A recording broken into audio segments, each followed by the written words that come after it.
오늘 말씀의 제목은 성령의 인도하심 따라 행하라 하는 거예요.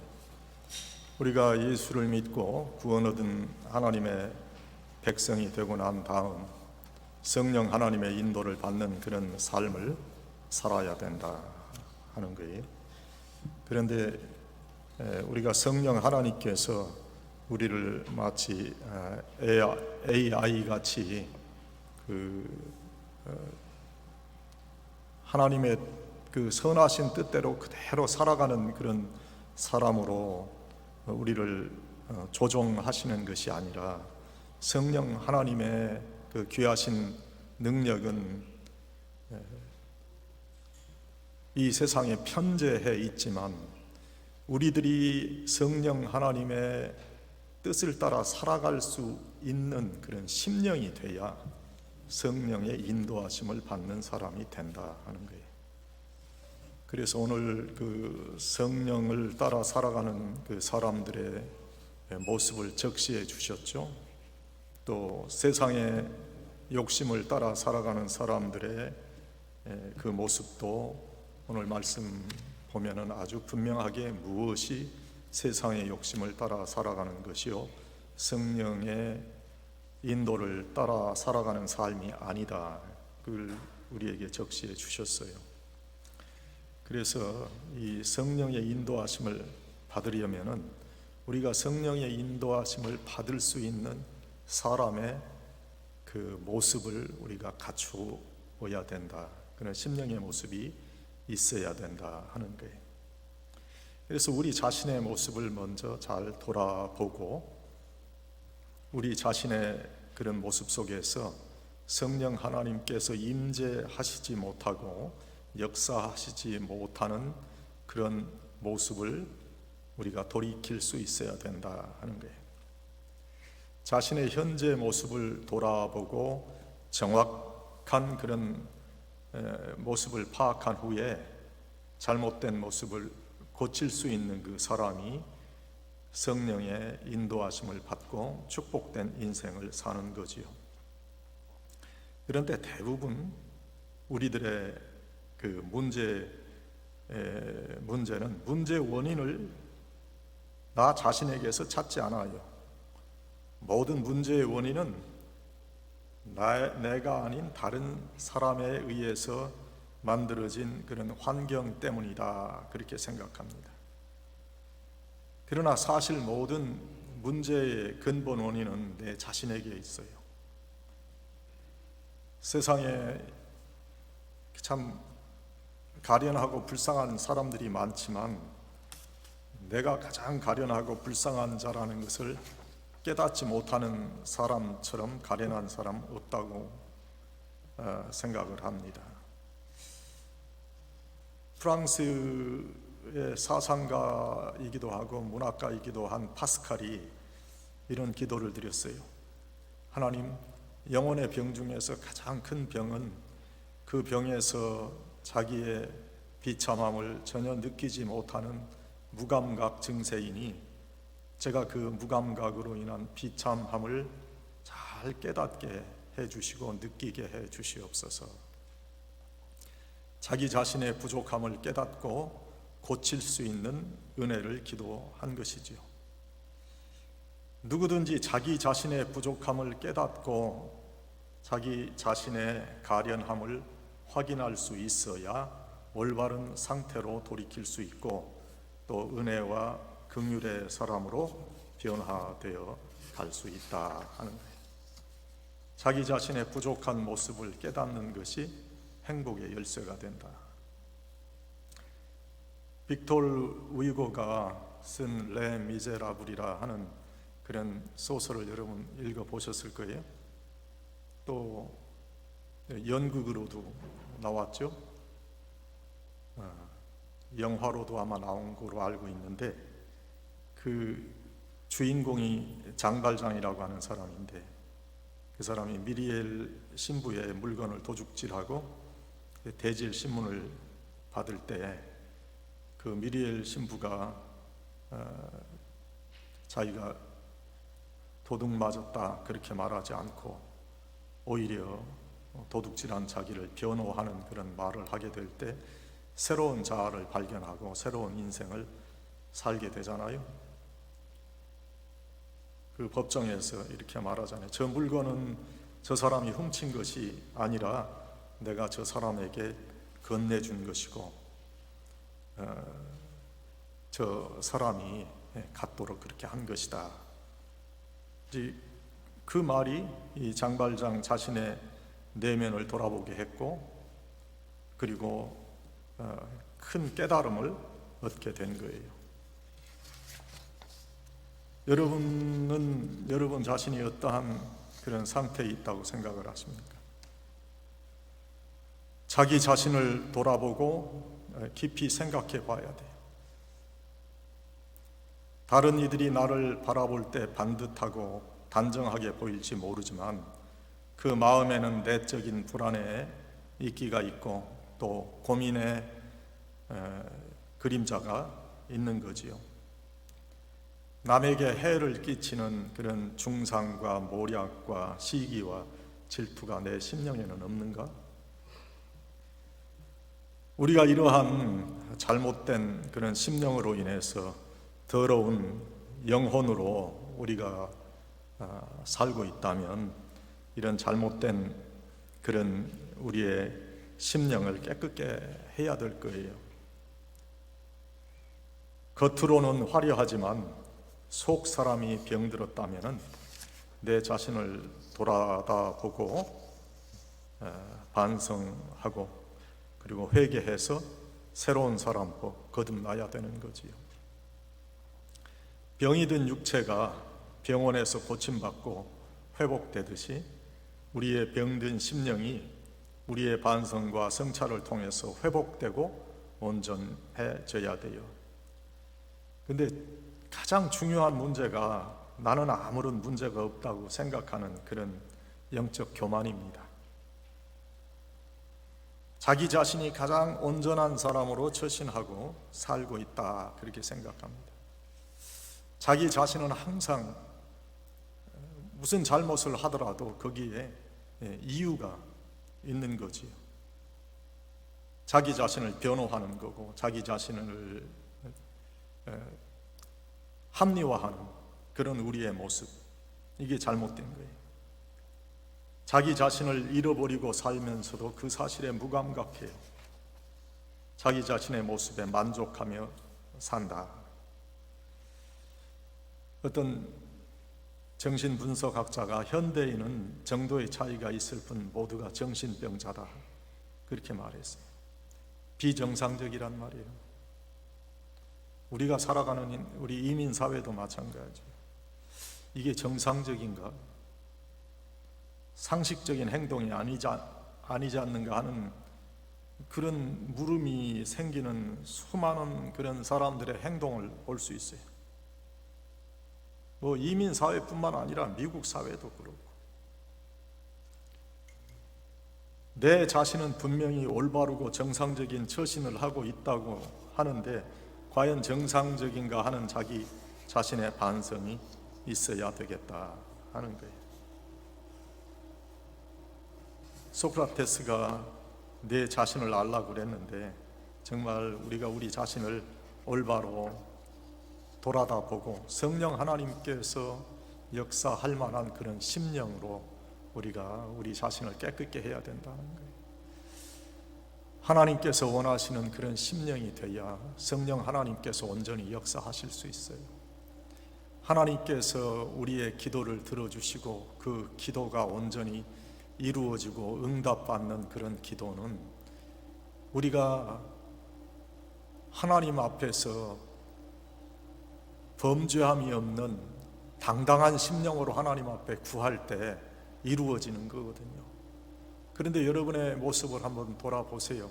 신앙적으로나 아니면 어떤 우리의 삶에 있어서의 그 양심에 비추어 정말 내가 하나님 앞에 당당한 그런 모습으로 구할 수 있는 그런 심령인가?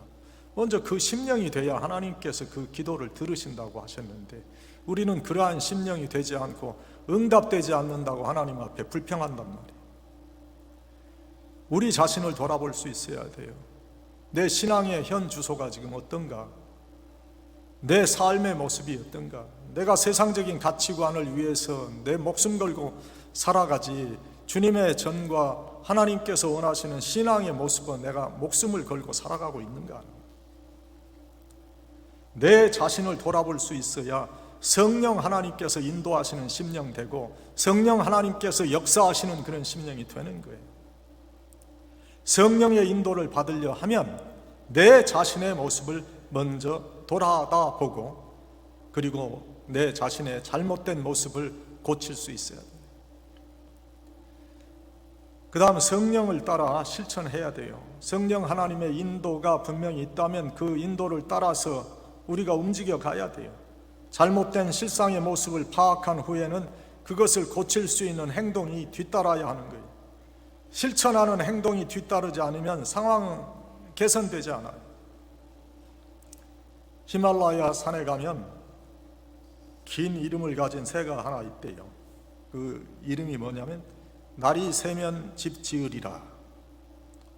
히말라야 산은 고산이기 때문에 저녁부터 온도가 내려가고 그 추위를 견디기가 어렵다 그럽니다. 그래서 그 새는 추위에 떨면서 내가 날이 새면 꼭 집을 지을 것이다, 날이 새면 꼭 집을 잘 지으리라, 그렇게 다짐을 한대요. 그런데 날이 새고 한낮에 따스러운 그런 햇살이 비치면 밤새 추위에 떨던 기억은 다 사라지고 또 즐겁게 노래하며 하루를 보내는 거예요. 그리고 또 밤이 되면 처량하게 계속해서 날이 새면 집 짓겠다 그리고 울부짖는 거지요. 실제로 그런 새가 존재하는지 확인된 것은 아니지만 우리에게 시사하는 바가 크다고 생각을 합니다. 우리 생각이 행동으로 옮겨질 수 있어야 새로운 역사가 일어나는 거예요. 생각만 하고 있으면 공허한 망상가로서 인생을 마치게 되는 거예요. 보다 나은 세계로의 움직임은 미련 없이 현재의 생활을 정리하고 움직이는 결단의 실천을 요구하는 거예요. 이 위대한 실천은 새로운 축복의 길로 우리를 인도하는 겁니다. 그런데 이 실천 행동의 길은 고난과 모험을 감수해야 하는 그런 길이 될 수도 있어요. 변화가 없는 안정적인 생활은 모험이 동반되지 않아 편안할 수도 있어요. 그러나 편안한 삶에 안주하기보다는 보다 더 나은 세계로 움직여가는 사람이 미래를 만들어가는 거예요. 우리 한인 이민자들은 보다 나은 미래와 삶을 위해서 미지의 세계에서 이민의 삶을 시작한 그런 사람들입니다. 이러한 경험된 실천 행동의 삶이 우리에게 계속돼야 돼요. 우리가 결정하고 실천해야 하는 행동에는 크나큰 모험이 뒤따르고 시련과 환난도 아마 우리가 감수해야 될지 몰라요. 이 실천 행동에 앞서서 주저하게 되면 이 주저함은 새로운 길을 막게 되고 우리가 보다 더 나은 그러한 차원으로 움직여 갈 수 없게 해요. 새롭고 축복된 미래를 위해서 행동, 실천은 대가를 치러야 된다. 실천 행동은 보다 나은 인생을 위한 결단이고 이 결단을 삶에 옮기게 될 때 먹구름 같은 그런 인생의 자리에서 탈출할 수 있다는 거예요. 배수의 진을 친다 하는 그런 말을 여러분 들어보셨지요? 앞에는 싸워야 할 적군이요, 뒤에는 물러설 수 없는 그런 바다라는 거예요. 물러가서 퇴각하면 물에 빠져 죽을 수밖에 없어요. 그러나 이러한 상황에서 죽기를 각오하고 전투에 임하면 승리하게 된다는 거예요. 예수님께서 제자들을 부르실 때 제자들이 응답했던 모습은 바로 이러한 모습이에요. 그들은 예수님의 부르심이 있을 때 머뭇거리지 않았어요. 즉각적인 응답을 했어요. 바로 실천적 행동을 보였다. 새로운 미래, 가치 있는 삶을 위해서 미련 없이 과거의 낡은 것을 버렸어요. 낡은 그물도 배도 더욱이 인간관계의 정도 미련 없이 털고 버리게 됐다. 그래서 그들은 예수님의 제자가 될 수 있었고 기독교 역사에 큰 족적을 남길 수 있게 됐어요. 성경의 에베소서 4장 22절에서 24절까지 보면 이런 말씀이 있어요. 너희는 유혹의 욕심을 따라 썩어져가는 구습을 쫓는 옛사람을 벗어버리고 오직 심령으로 새롭게 되어 하나님을 따라 의와 진리의 거룩함으로 지으신 그런 새 사람을 입으라. 그런 말씀입니다. 지금 이 시간 나의 잘못된 품성과 내 심령을 고칠 수 있는 그런 실천적 행동이 우리에게 나타나야 돼요. 미래에 대한 소망 가운데 옛날 습관을 쫓았던 그런 행동과 생각을 벗어버리고 새로운 심령으로 바른 생각과 품성으로 옮겨갈 수 있기를 바랍니다. 용기가 있는 사람은 자신의 부족함을 깨닫고 그 부족함을 고치는 그런 실천을 행동으로 옮기는 사람이에요. 그 실천은 최종적 승리를 우리에게 가져다주고 진정한 기쁨을 우리에게 줄 겁니다. 또 이런 실천적 결단은 빠를수록 좋은 거예요. 행동하는 양심이 우리에게 또 살아 있어야 돼요. 숨어서 세상의 부조리를 탓하고 비난하며 세월을 보내는 자들이 많아요. 그러한 모습은 세상의 부조리를 치유하지도 못하고 공허한 불만의 세력이 될 수밖에 없습니다. 우리의 양심과 하나님께서 주신 정의로운 상식에 어긋나는 일들에 대해서 그것이 잘못된 것이라는 그런 인식이 우리에게 확실하다면 거침없이 실천하는 행동 양심의 사람이 되어야 돼요. 보다 나은 사회도 내 삶의 환경도 행동으로 그것이 실천되지 않으면 결코 이루어질 수 없어요. 내 자신의 모습을 돌아다보고 고쳐야 될 부분이 있다면 과감하게 고칠 수 있어야 돼요. 신앙의 모습도 잘못된 것이라는 그런 하나님의 음성이 있다면 그 음성을 잘 받아들이고 과감하게 내가 고쳐야 돼요. 우리가 사는 사회나 공동체의 모습도 잘못되고 부패되어 있다면 과감하게 고칠 수 있어야 돼요. 행동 실천 이것이 이루어지는 그 사람에게 성령 하나님은 인도하심을 허락해 주시는 거예요. 우리 모두 성령 하나님의 인도하심을 받기를 원합니다.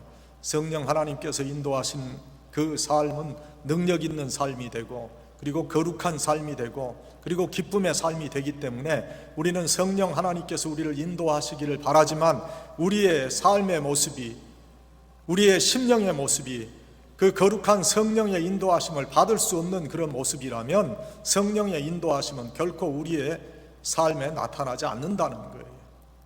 그래서 이러한 잘못된 것이 있다면 우리의 행동 실천을 통해서 분명히 그것을 우리의 삶에 구체적으로 나타내야 된다. 그러한 사람들이 후회 없는 삶의 고백을 할 수 있습니다.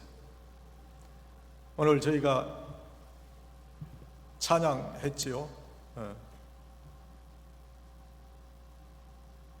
십자가 붙들고 우리가 선한 싸우면 의의 면류관을 하나님께서 주시는 거예요.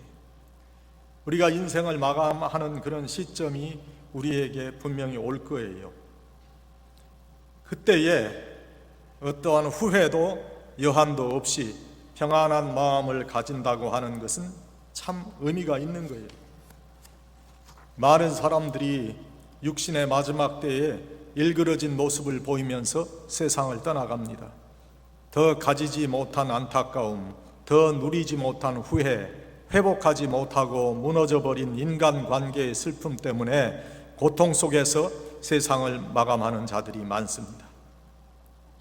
그래서 육신의 마지막 순간에 후회 없이 내가 인생을 살았다, 또는 더 이상 여한이 없다, 바랄 것이 없다, 그렇게 말할 수 있는 사람은 성공적인 인생을 산 거예요. 기독교적인 가치관은 이러한 후회 없는 인생을 살아가도록 우리를 이끌어 주는 겁니다. 여러분, 예수를 믿는 것은요, 여러분 잘 살라고 예수 믿는 게 아니에요. 우리가 잘 죽으려고 예수를 믿는 거예요. 우리 인간들의 심성에는 종교적 심성이 본질적으로 존재한다고 그래요.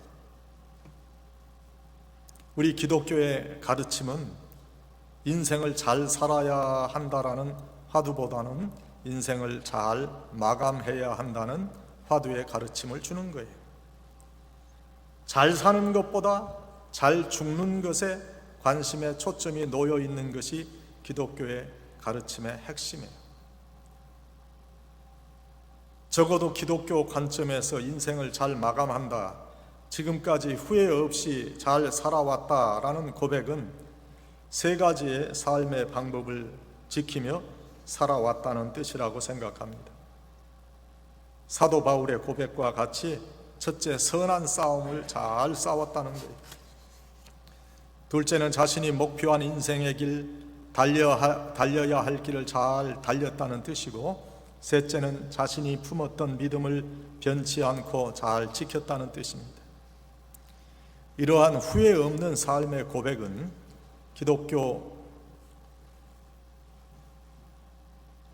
우리 기독교 역사의 가장 위대한 그런 전도자로 추앙받는 사도 바울의 고백이기도 하지요.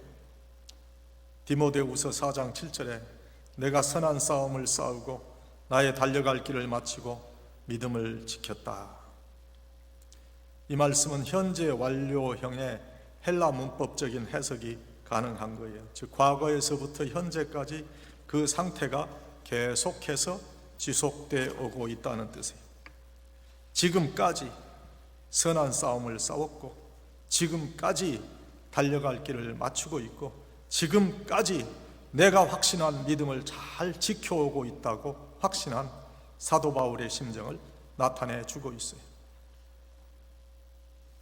이러한 고백 후에 이제 후로는 나를 위해서 의의 면류관이 예비되어 있다, 이렇게 말하고 있는데, 이를 보면 그는 적어도 후회가 없는 일생을 살다 간 사람인 것이 분명해요. 저는 20대 중반에 예수님을 만나고 목사가 되기를 소원하고,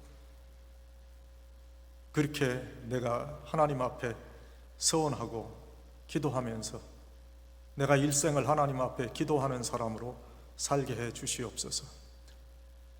하나님이 변치 않고 예수 그리스도의 복음을 전하는 그런 목사가 되게 해 주시옵소서.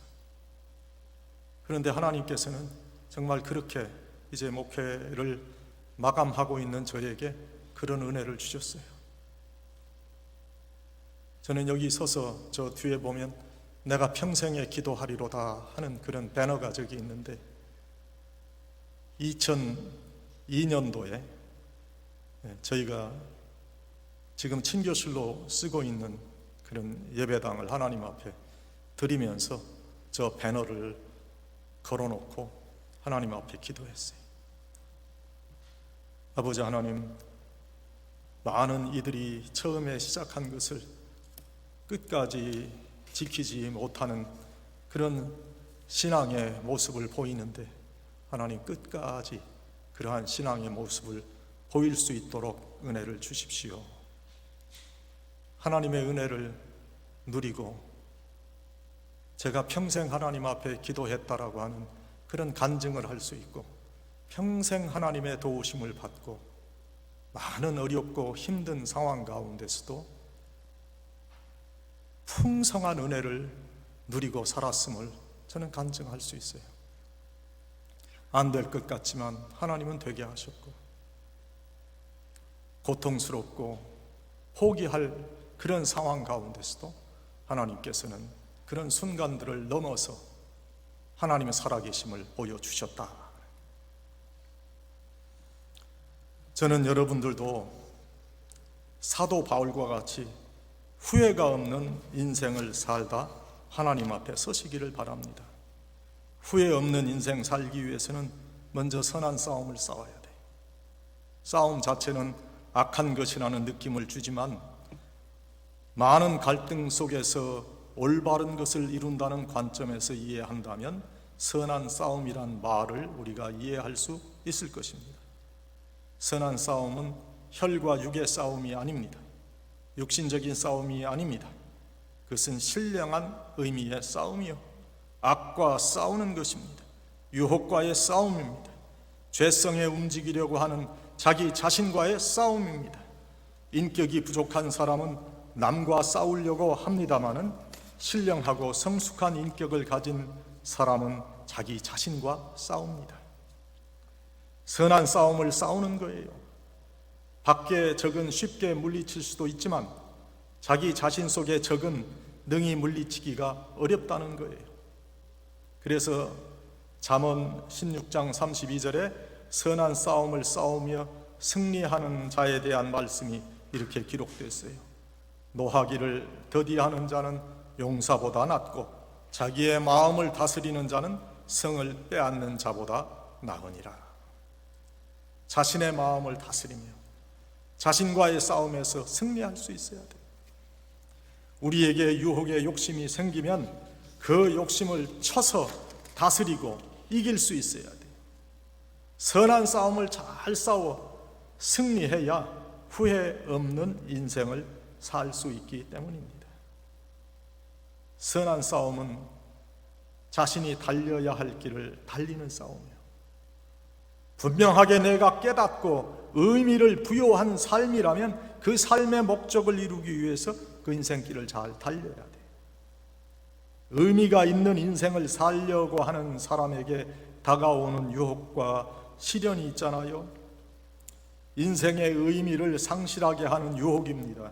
그러나 내가 깨달은 진리가 인생의 목적이라면 그 진리를 위해서 사는 것 가장 의미 있고 보람된 것입니다.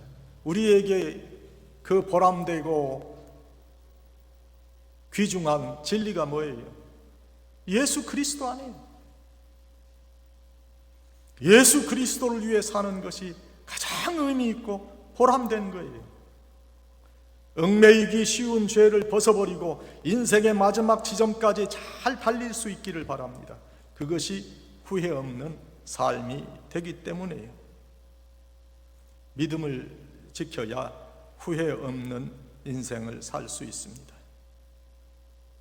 내가 받고 나를 지탱해 준 믿음을 저버리지 말아야 돼요.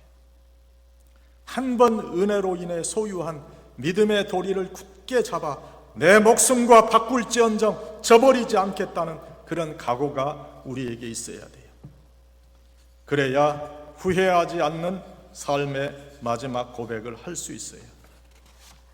후회할 줄 알면서 함부로 행동하고 말하고 생각하는 일들이 얼마나 많습니까? 사랑하는 여러분 모두 선한 싸움을 잘 싸우고 달려갈 길도 잘 달리고 믿음을 지키셔서 후회 없는 삶의 고백을 하시기 바랍니다.